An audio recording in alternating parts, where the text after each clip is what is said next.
And there's a beat slicer. Let's just turn that on for everything.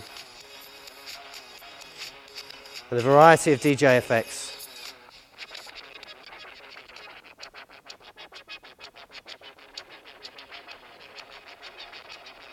A pair of XY pads.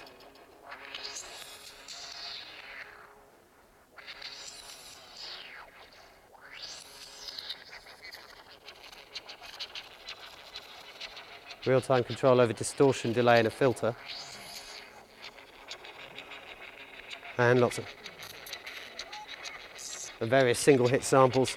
And of course the whole thing has to be controllable in a DJ style, so it has to have variable pitch.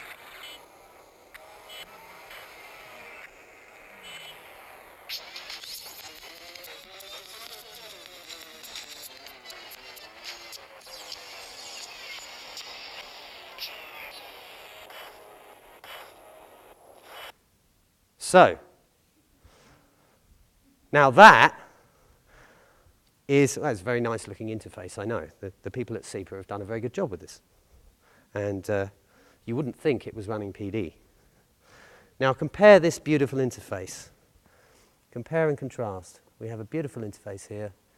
And then we're just going to take a quick look at this. Okay, so this isn't the most recent version. The most recent version is more complex than this.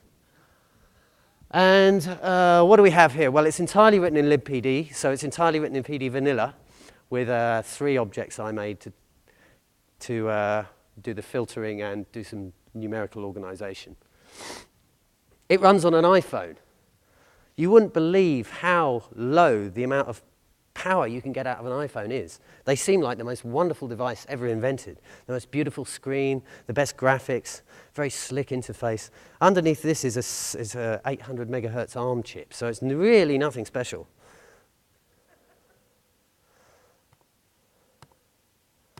And because of that, I can't just make a nice, I could use a phaser, and then the phaser could change pitch, and then that would read the sample table, and so I would have, pitch control over each one, and it would loop every bar, and it would be very simple, and, I could jump to any point in the phaser, and this is how I originally designed the patch, by changing the phase of the phaser so that I could do the whole bar in one phase and then just jump to different points in the bar. No, no, no, no.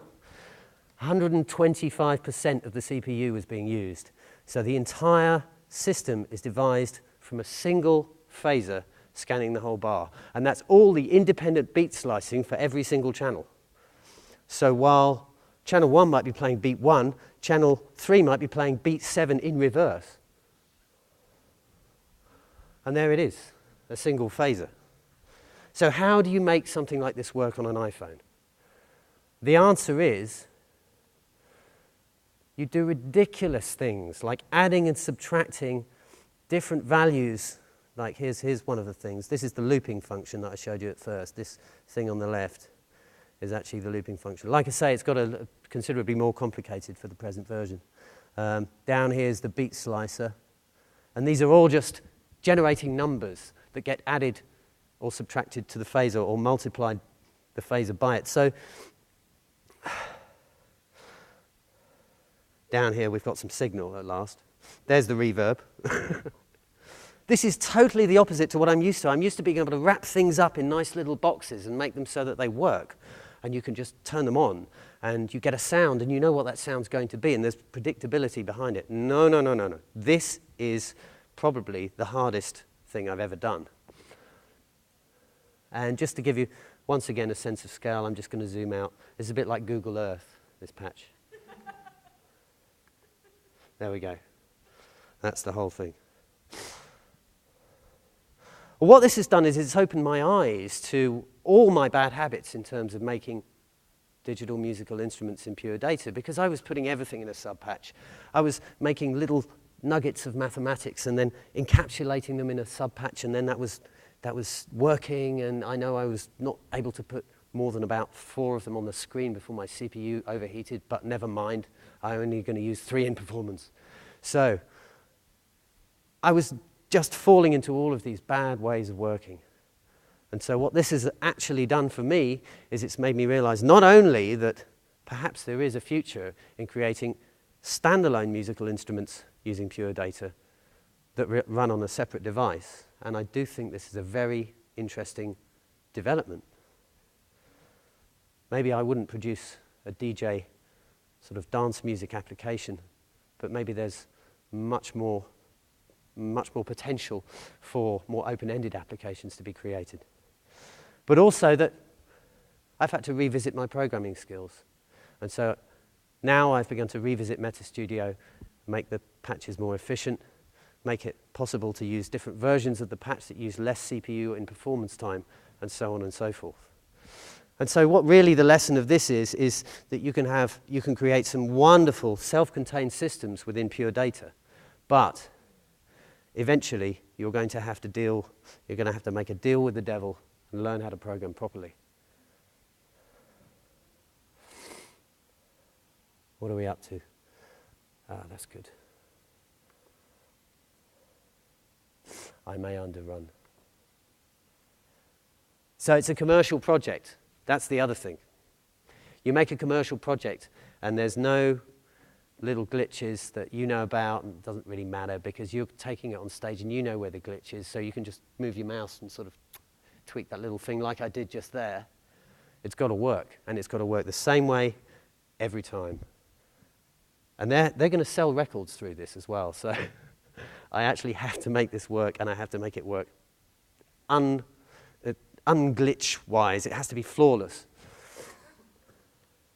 And of course, the musical constraints are entirely commercial. In a sense, that's probably a good thing that I started with a project like that, because when you start to get into more open-ended systems, you may be in a situation where you don't know why it's not working. If you don't know why it's not working, you're in trouble.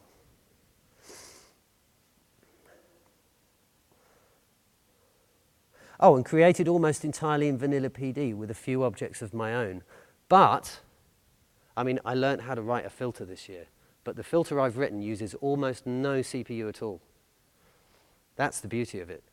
So sometimes, this is like going back to the 1980s, by the way. This is like going back to programming on an 8-bit computer where you've only got 48 kilobytes of RAM. You are constrained so much that you have to hone your skills. So it has been a very interesting project. We've already seen that in its full glory.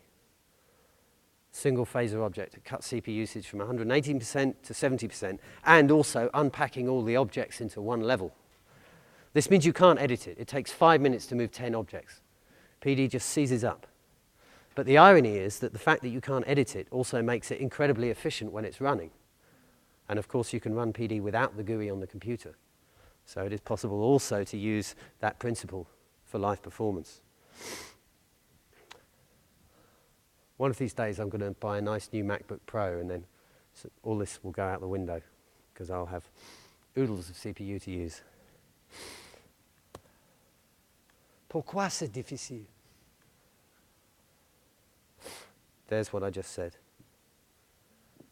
And it's a closed system, but it has to interface with other code. That's the other difficulty with creating something like this. The GUI and PD are separate, so they have to talk to each other continually in order for the thing to work. Not being a GUI programmer myself, this is complicated. I suspect that if you were to create the GUI yourself, then you would have much more control over, much more of an overview of what was going on. Yes. So there's a possibility for further instrument development, for further interaction. And of course, with this, you also have wonderful things like the gyroscope. I didn't actually show you that. There's this, this will make you laugh.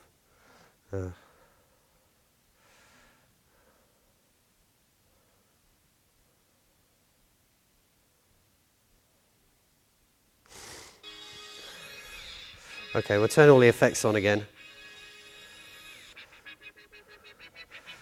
Go to the XY pad, hit the button.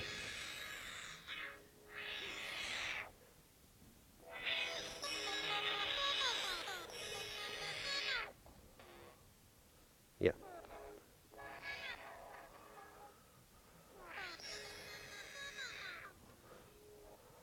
Believe it or not, that's a world exclusive. Right, I'm going to finish on something completely different. Gem notes. Not an instrument, or is it? We're going to ask ourselves that question in a minute. Does the score play the instrument, or the instrument play the score? Does somebody else play the instrument, or is the instrument and the score intrinsically wrapped up in the way that the score is presented?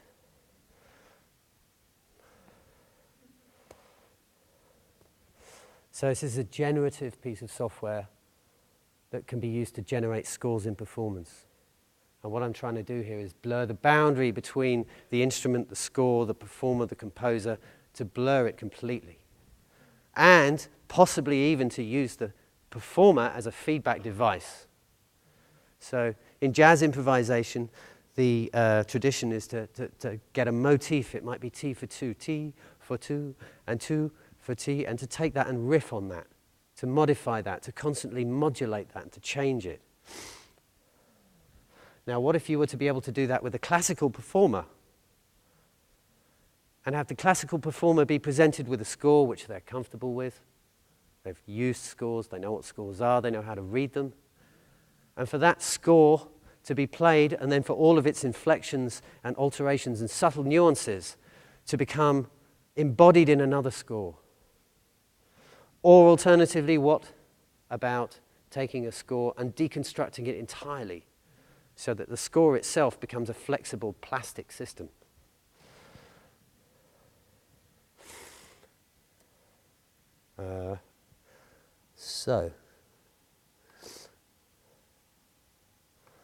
Now you can download MetaStudio and Gem Notes from my website. I suppose I should plug.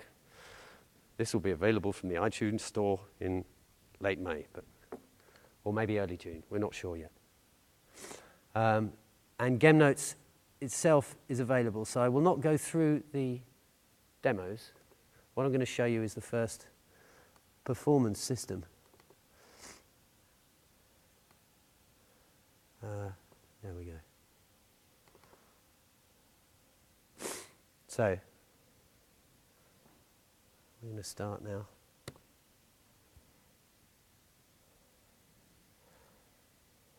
And start movement 1. So the idea here, what's actually happening here, I have a score already composed. But the score is not just played back. The score is not just presented. What's happened is the score has been broken down into constituent rhythms and melodies, and then these are recombined in the software with a degree of unpredictability. And so what you're seeing is a brand new interpretation of the score. It's not entirely legible on this, but you get the idea. So this is a brand new interpretation every time I hit the button. It's the same material at its heart. It's a piece I wrote a couple of years ago for a performer I know, a very good percussion player. And so there is a fixed version of it somewhere, not that I've ever played it to anyone. However, when this is performed live, you do not get the fixed version. What you also get, as well as the score being mutable, being different every time, being something that exists in the moment, you also get the information from the score that is transmitted to the other PD running on the computer, running an audio patch. So not only is the score a different presentation for the instrumentalist each time, but the score is also a driver for the processing that's going on, that's processing the material that the instrumentalist is playing. There it is, building up its stanzas. So to finish today, I just want to show you a video. There are flaws with that approach, but the flaws are in the way that the score is presented there. The way that that score is made, I'm still thinking about a score as a fixed entity. So there are 4 staves arranged vertically. But there's so many more possibilities of how that could work. In fact, that's as the first attempt to use a generative score, to use a score that is different every time, I've fallen into the trap of thinking it has to be the same as a score.